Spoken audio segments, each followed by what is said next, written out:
En raison de la nouvelle vague de Covid-19, les autorités imposent un confinement national qui devrait durer 2 semaines. Le confinement commencera à partir de minuit. Oh non, je dois retourner à mon dortoir. On ne devrait pas perdre plus de temps à parler avec cet abruti de toute façon. J'ai attrapé mes affaires en toute hâte, puis soudain, la sonnette a retenti. Je reviens dans une seconde. Stéphane est allé répondre à la porte tandis que je n'avais d'autre choix que de l'attendre. Bon sang, toute cette situation de pandémie était si inquiétante. Et je n'étais pas d'humeur à recevoir d'autres mauvaises nouvelles. Depuis le salon, je pouvais entendre la voix de celui qui se tenait devant la porte. « Hey, il y a une chance que je puisse m'incruster ici pour un moment ?»« Bien sûr. Mais reprends vite ta vie en main, d'accord ?» Olivier ? Olivier s'est retourné pour me regarder. Ses yeux se sont élargis quand il a réalisé qui j'étais. Et il a maladroitement détourné le regard. Donc, vous vous connaissez tous les deux ?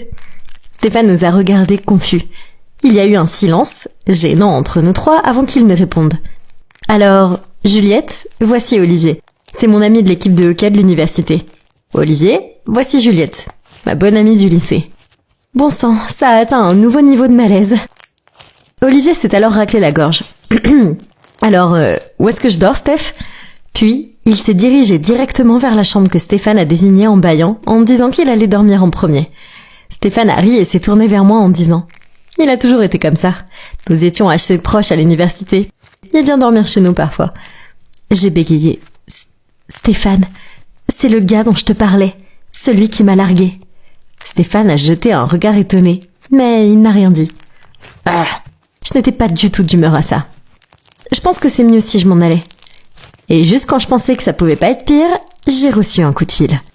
En me voyant paniquer pendant que je prenais l'appel, Stéphane a dû sentir que quelque chose n'allait pas. Il m'a demandé dès que j'ai terminé l'appel. « Est-ce que tout va bien ?» C'est ma colocataire. Ah, elle vient de me dire qu'il y a eu un cas positif dans notre dortoir. Je peux pas y retourner tant que la quarantaine n'est pas terminée. Oh non, qu'est-ce que je suis censée faire ? Toutes mes affaires sont dans mon dortoir et je peux pas conduire jusqu'à ma ville natale. C'est très loin et il est déjà tard. Je n'arriverai nulle part avant le confinement. Et rester dans des hôtels pendant 2 semaines n'était sûrement pas un choix intelligent. Juliette, tu peux rester ici. Stéphane m'a souri gentiment. Ne t'inquiète pas, je vais m'occuper de tout. Je peux te préparer le canapé pour que tu n'aies pas à aller dormir dans ma chambre. Oh, il se souvient que j'ai une légère claustrophobie et que je me sens mal à l'aise dans les petites pièces. J'étais sur le point de répondre, mais il m'a arrêté. Puis s'est immédiatement dirigé vers le canapé et a commencé à le réarranger. C'était mignon, et je me suis sentie touchée. Je suppose que je vais rester ici pour la quarantaine. Je veux dire, ce serait bien, mais Olivier était là aussi. Comme le monde est petit. Et dans quelle situation embarrassante je me trouve. Mais quel choix est-ce que j'ai ? La première nuit, Stéphane est resté dans le salon avec moi et nous avons beaucoup parlé. Tu n'as jamais souhaité que nous soyons encore au lycée ? Les choses semblaient plus simples alors, n'est-ce pas ? Parfois. Et en plus, à l'époque, j'avais le plus gentil des petits amis. Tu te souviens quand tu as demandé à l'équipe de Pom Pom Girl de faire un numéro spécial pour mon anniversaire ? C'est la chose la plus mignonne que personne n'ait jamais faite pour moi. Stéphane a souri. Eh bien, j'ai essayé. Nous étions si heureux à l'époque. Puis l'université s'est mise en travers du chemin. Eh, c'est pas si mal. Nous sommes toujours de grands amis. Stéphane a souri doucement en retour. Très vrai. Ça faisait du bien de faire un voyage dans le passé avec Stéphane. Il était un petit ami gentil et attentionné. Et il l'est toujours. Quoi qu'il en soit, être près de lui me faisait me sentir en sécurité. Nous avons continué à parler jusqu'à l'aube, puis nous nous sommes endormis. Bien plus tard dans la matinée, je me suis réveillée au son de la porte du réfrigérateur qui claquait. À travers des yeux flous, j'ai vu que c'était Olivier. Il m'a jeté un regard furieux avant de retourner en trombe dans sa chambre. Oh, pourquoi me détestait-il autant ? Puis, j'ai vu qu'il avait laissé des pancakes sur la table. Oh, ils doivent être pour Stéphane. Alors, je les lui ai apportés.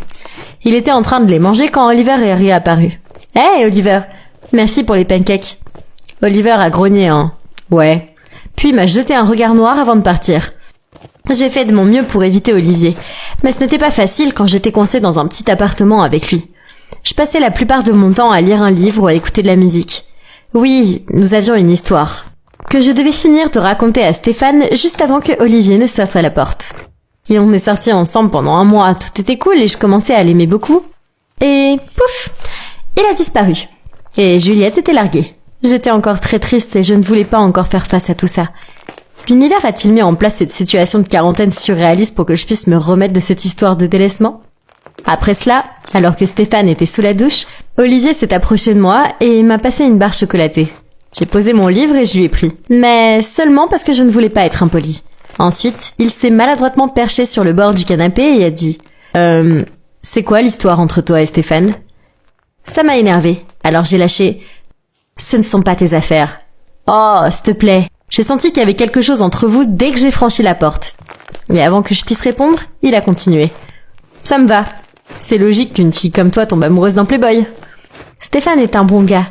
Il t'a laissé rester ici, n'est-ce pas? Alors peut-être que tu devrais réfléchir à 2 fois avant de dire du mal de lui à l'avenir. » Olivier m'a pris la barre de chocolat et s'est levé. Ses joues étaient gonflées de colère, et on aurait dit qu'il allait exploser. C'est alors que Stéphane est apparu et a essayé de désamorcer la situation. Il a fait sortir Olivier de la pièce, mais après ça, j'étais trop énervée pour lire. Alors, je suis restée assise à réfléchir et à me sentir encore plus énervée que jamais. Le dîner a été désagréable. Nous étions tous assis autour de la table dans un silence de mort, et Olivier et moi évitions de nous regarder dans les yeux. Je me sentais mal que Stéphane soit coincé au milieu de cette situation. Il ne méritait pas ça. En faisant la vaisselle, j'ai entendu Olivier dire à Stéphane « Tu peux nous laisser un peu d'espace? J'ai besoin de parler à Juliette en privé. » Stéphane est allé dans sa chambre, puis Olivier a attendu que j'ai fini et m'a demandé de l'accompagner sur le balcon. « Écoute Juliette, tu es intelligente, belle et très indépendante. Je suis tombée amoureux de toi dès le premier rendez-vous. » C'est ça. Bonne chance pour me duper encore une fois.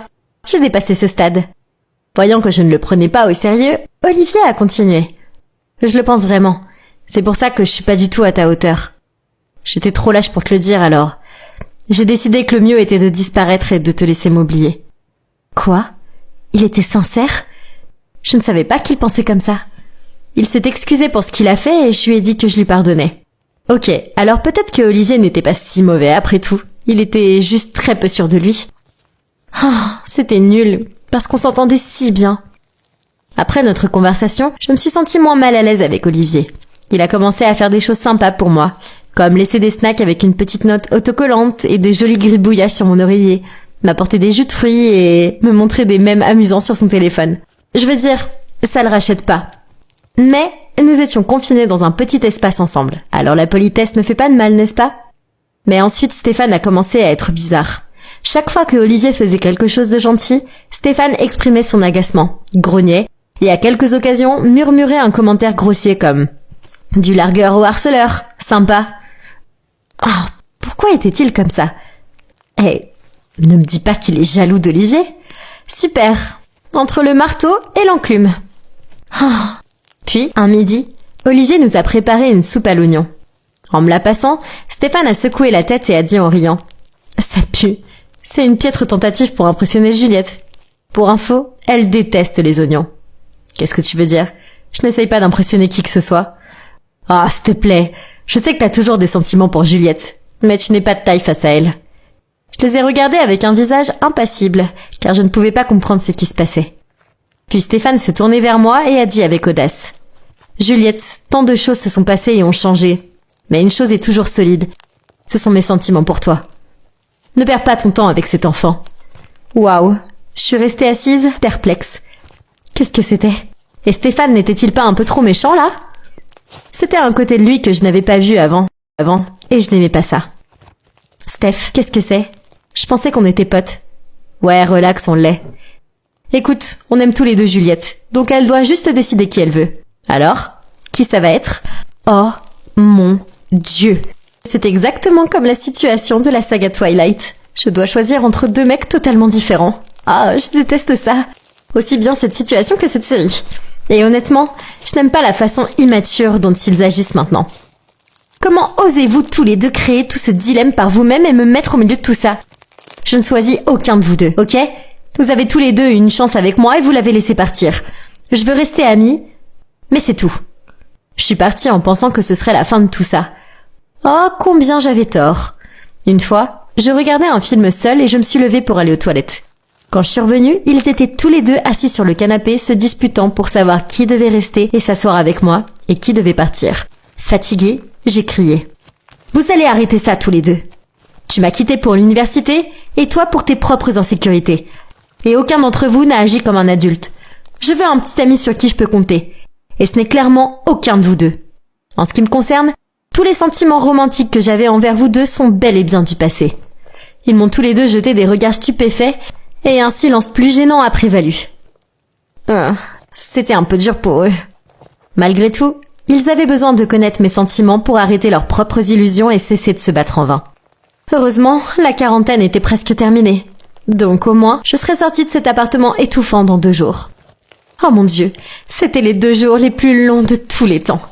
Personne ne se parlait et l'atmosphère était horrible. Quand ça s'est finalement terminé, j'ai murmuré un rapide « merci » et je me suis précipitée vers la porte. « Juliette, on est toujours amis, non ?»« Ouais, tu es toujours mon amie aussi, n'est-ce pas ?» Stéphane et Olivier attendaient impatiemment ma réponse. Mais je leur ai simplement souri et je suis partie. La vérité est que je ne suis pas sûre de vouloir rester amie avec l'un ou l'autre. Les 2 dernières semaines ont été tellement bizarres et tordues que je ne peux pas réfléchir davantage. Donc, pour le moment, je vais juste profiter du soulagement d'être libérée de ce scénario bizarre qui est celui d'être coincée avec 2 ex. D'accord ?